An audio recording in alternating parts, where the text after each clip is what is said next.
Hi everybody. I would like to share with you some of the work that Avivo's been doing around family and domestic violence. I'm sure you'll remember that in December 2022, we lost our colleague, Lynn Cannon, who was a much loved and cherished member of Team Wanneroo. Lynn was murdered by her ex-husband, and as you know, that had a major impact across the Avivo community. What that did was spark, I suppose, a real kind of outcry across Avivo around could organisations like Avivo do more. And we started a project that helped us do some research to think about what can organisations like Avivo do to support victims of family and domestic violence. And I am honoured and very grateful that today we're joined by Jacqui Darley, who is Lynn's sister, who has been advocating hugely around some of the things that went wrong around Lynn's death and some changes that she'd like to see. So we are incredibly honoured that you've chosen to join us today, so thank you. I'm more than happy to be here, and I'm very appreciative of all of this work that you've done, and dedicating it to Lynn has just been overwhelming for us all as her family. We really appreciate it. Great, thank you. Tell us a bit about Lynn and Lynn's circumstances, Jacqui, if you're happy to do that. I had a little sister who was absolutely beautifully unique. She was not your stereotypical victim, because she was, I'm sure you would all agree, those who met her, she was fun-loving, feisty, confident, independent. She was just a beautiful person. And she didn't fit the stereotype of a victim of domestic violence. But she was. And right from the very get-go, she was. Even before they married, he showed signs of it, which she chose to ignore. And all through her married life, she suffered verbal abuse and put-downs. Not physical, close to it. Punching walls, yelling in her face, but yeah, a lot of verbal abuse and trying to humiliate her in front of other people too. Yeah, so she put up with a lot. One of the things that we learned during this project is that the shame that comes with family and domestic violence is immense. So one of the things I learned, for example, over the years at Avivo, we've supported many colleagues who've been in those circumstances in the best way we can. We didn't really know what we were doing, but we would try and do the best that we can. And when we started the project, I remember asking for the data around how many of our colleagues have accessed something called domestic violence leave. So that's an amount of days, it's 10 days, that all organisations should offer to colleagues who are victims and who need that time off. And I remember asking how many of our colleagues have accessed that leave, and the answer was none. And I was saying, I don't understand that. I know that we've helped colleagues. And what I suppose I then learned from people who became part of the project is the shame is massive. So they didn't want to talk to HR about taking something called domestic violence leave. It was kind of almost like a badge to tell the organisation. So what was Lynn like in relation to, being open about it, or do you feel that was hidden, or the shame was there? Yeah, she would have hidden that because she didn't see herself as a victim. She certainly didn't want other people looking at her as a victim. And there was also, she would try and protect him too. Even when they'd separated, she still didn't want people thinking too badly of him. But she definitely wouldn't have come into work and claimed that she was, needed time off due to domestic violence. No, definitely not. She wouldn't have done that. Okay. So one of the things we have learned in this small but mighty project is that we ran the numbers, and the numbers were really high in terms of how many people in a workplace could be potential victims. So that was kind of pretty shocking. We also work with people with a disability, and we work with colleagues who are First Nations people, and the stats around those people are even higher. So So that was a real shock for Avivo. We're not a huge organisation, but we've got 1,200 colleagues. Yeah. And I think for me personally, because this was not my area at all, I was really stunned at how many people could be out there working as part of the Avivo community who are affected by this.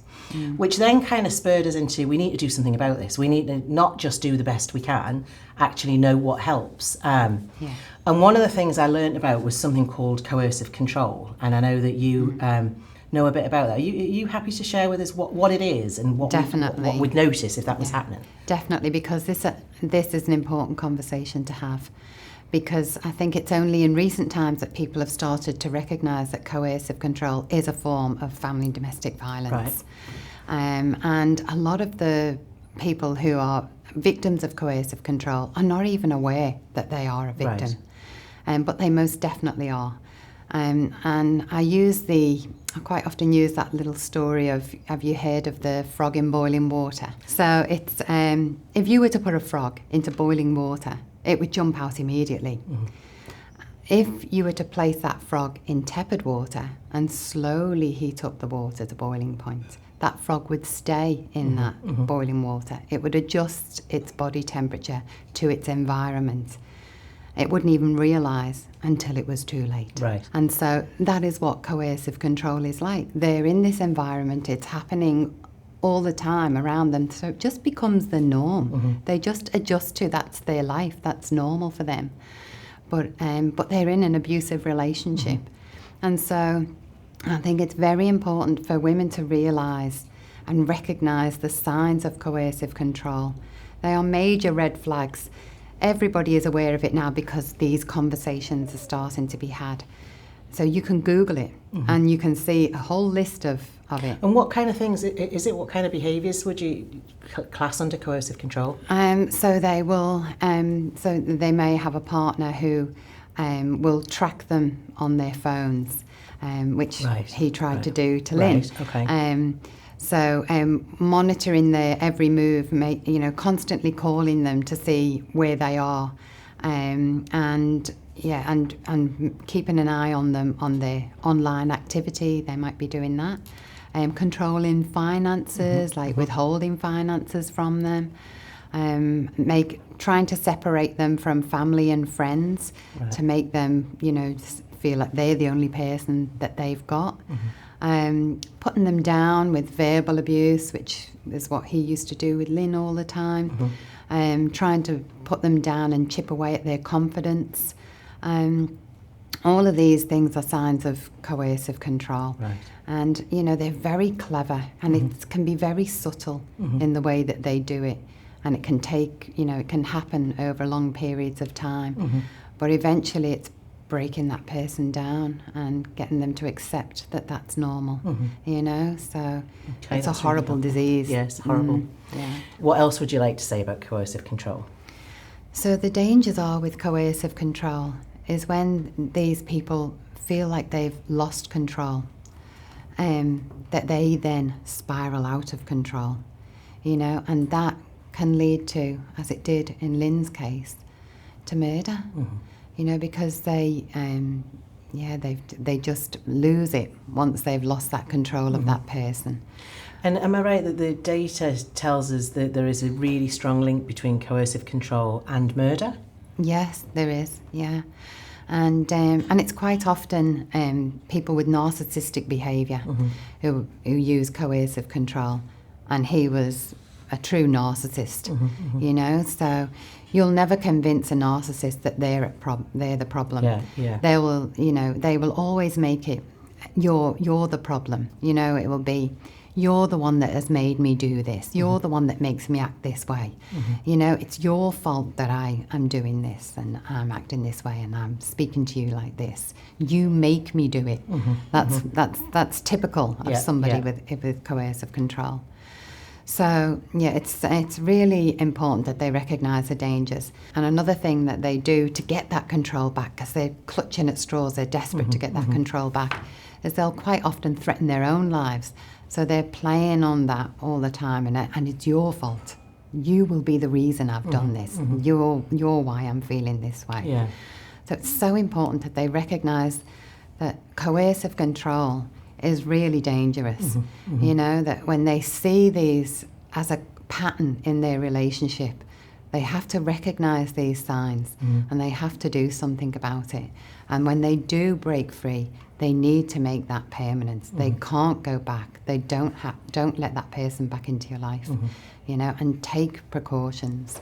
You know, keep yourself safe. One of the things over the years, whilst I've been at Avivo, you know, I hear people say things like, well, why don't they just leave? You know, what can you understand or help me understand the complexity around that? Because I know it's not that straightforward. No. I know that it's not. No. But what's your thoughts on that? Yeah, I mean, a lot of women have young children. And so, you know, and I know with Lynn over the years, she must have thought about leaving, because when she finally told me that she was ready to leave, what she said to me was, Paul and I are separating. And I said, oh, okay. And she said, yeah, it's a mutual agreement. She said, but I've spoken to the boys, his sons, and I asked them how they would feel if I left, you know, if we left. And they both said to me, Mum, I can't believe you've put up with it for this long. Yeah, I can't believe you've put up with the verbal abuse and the way we've seen and heard the way he is with you, and I can't believe it's taken you this long to do it. Yeah. She said, I couldn't believe it, so I'm out of here. Right. So right. How they felt was very important to her boys. Yeah. You see, Lynn grew up. We all grew up. My dad was abusive to my mum. That was physical abuse. And so that's how we viewed domestic violence, as it's something physical. So the way he was with Lynn, the way the maggot was with Lynn, she didn't see that as, because she was probably comparing it to what she knew Dad was like, and thinking, well, no, he would never hit me. He's, you know, and we used to say to her, has he ever hit you? Because we'd see how and hear how he would speak to her. And she said he'd never hit her, never been physically violent with her. But yeah, so she must have been comparing it to that. And I think coming from that environment as well, you want security for your own children. Yeah. And you think that security is two parents at home and trying to keep it as stable as possible, which is what she tried to do. And I think a lot of women do that. They think, oh no, well, they need their father, so I'll just have to put up with this and it will get better. And they convince themselves that it will get better, or their partners are always so sorry the next day, and and it'll never happen again until it does. So I think that has got a lot to do with it when they've got young kids, but also it's, well, where do I go? Who do I turn to? And so sometimes they don't want to tell their friends, they're embarrassed, and they don't want their families to know because it's embarrassing. They don't want to admit what's really going on behind closed doors. And so, they kind of just put up with it rather than doing something. That's why what you've done here with this report is so important, because it gives, and I know that you've said it in your report, you want your workers to recognise that this is a safe place for them and somewhere where they can go and be listened to and that they can get that support. And so, if that comes across and it's what's the word I'm looking for? If they get this information when they're in the workplace and they know they'll be supported, they're more likely then to come forward. So and then they can be shown, look, you don't have to be trapped in this situation. There is a way out, and we're going to support you and we're going to help you with that. And this is what we can do, and you're showing them the way out. One of the things that we learned when we were doing the research is you already have picked up that Avivo is pretty practical. We're not interested in kind of making big promises and not having the kind of practical stuff behind us. So in the research that Jasmine, Ema and Lisa and Rachel did, they went and talked to loads of different organisations. Nobody was perfect, but everybody was kind of like, yeah, it is an issue here. Yeah. We don't really know what to do about it either, but we do this, this and this. And often it was the kind of standard stuff like the domestic violence leave, but I've already explained that's interesting because how you apply that is the critical thing. But what we learned was that there were some really practical things. So talking exactly to what you're saying. saying, colleagues being able to have advanced pay outside of their normal pay cycle. So they need money now, and being able to do that, and that being really easy, like you haven't got to fill in loads of forms or go through lots of managers. And so things like that, things like being able to pay a percentage of your wages into a different account so that you've got access to your own money. We learned they were really practical things. Things like it can be really overwhelming when you first start to talk about it, and so things like free counselling, free coaching that we offer. And then I think probably the other thing that we learned was it's almost like it's all very well saying, well, just go and seek help. That in itself can be really overwhelming. Like, where do you go? Where's safe? The research showed was that it's highly likely that you're going to talk to a colleague, not necessarily your boss, not necessarily HR, the formal routes, that you're going to talk to colleagues. And so one of the things that I suppose that kind of taught us is there's one thing having an offer for individuals who are victims, but how do we help all of our colleagues understand what family and domestic violence is, and then understand how to support a colleague? And so that led us to making sure that all of the support that's available is on our normal intranet. So it's not like a special place you need to go, or you don't have to go to HR to say what's available for me. It's all on the internet, it's all public. And we're rolling out training so that all of our colleagues understand what it is, what to look for, and then how to support a colleague to go to the website to know what support's available and how they can access that, which was definitely not something, I almost started this project thinking, well, it's what do we do for the individual? But I can now see how important it is that within the organisation, everybody needs to have an understanding. So Jacqui, if you were working at Avivo or anywhere else and a colleague disclosed to you that they were a victim of some form of family and domestic violence, what advice would you give to me or to any other of our colleagues? I think it's really important to sit down and listen to the person and to reassure them that you're going to be there for them, that they're not on their own, that you're going to support them. And then to show them where they can go to get extra support, and again the practical steps that can be taken to help them. And it's almost like you've got to hold their hand through it sometimes, because they're so some of them will be in such a vulnerable state and in such an emotional high state as well, but you've got to reassure them that the help is definitely there, and that you'll be with them and you'll support them, and you'll, even if you have to go with them, take them to where they can get help. You could show them on the website everything that's available to them. But seeing it through to the end as well is important. Okay. It's not just listening to them and giving them a sympathetic ear. It's then, okay, let's do something about this. What would you like to do? This is what's available to you. Did you know this was available? These are your options. Did you know you had options? So let's run through these options and see which one would suit you best. And then I'll be there for you and help you through it. One of the things that I noticed in the last year within this project was the generosity of our colleagues. So people who came forward to be part of the project, who, you would assume their life's fine, they've never indicated anything. But there was so many people came forward to be part of the project who were saying, I was a victim. It took me 10 years to get out, or I am still a victim and I'm in a different place now. It was extraordinary how many people are affected. And I think for us, if we can break some of the shame down, so that people aren't alone, and that, I do think a workplace has got a massive role to play in helping, change this situation for many women and men, but if we could do that, then God, and it absolutely is in the memory of Lynn, no doubt about it. She would be so humbled by it, and it would be something that she would have given her full support to. She would have wanted to have been involved in if this had happened to one of her colleagues. She would have wanted to have been involved. She would have wanted to help. She would have been looking at any ways that she could help, because that was Lynn. She always went out of her way to help others. When I first got your letter about it, and looked at the report, I got in touch with Lynn's sons and told them about it, and they just couldn't believe it. They said, "That's amazing, that is so good," and they were so happy, you know, that something good had come out of it, and that you were going to dedicate it to their mum. Yeah, it meant a lot. is dedicated to Lynn and all of you. Thank you for talking to us.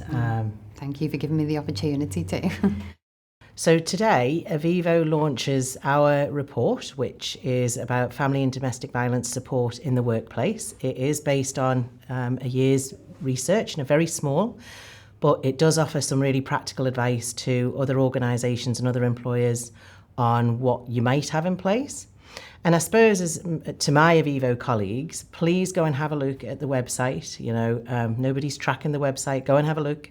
Have a look at what support is available, and make sure you know for yourself, but also for your colleagues, because as we've talked about today with Jacqui, you know, colleagues are really important, and you being aware and you knowing what support's available can be really critical. So take the time to have a look at it. I'd also like to thank everybody that's been part of the project. You know, as I said, the honesty and, you know, the wisdom that people have put into this in terms of what is practical and what can help has made a huge difference. So thank you very much.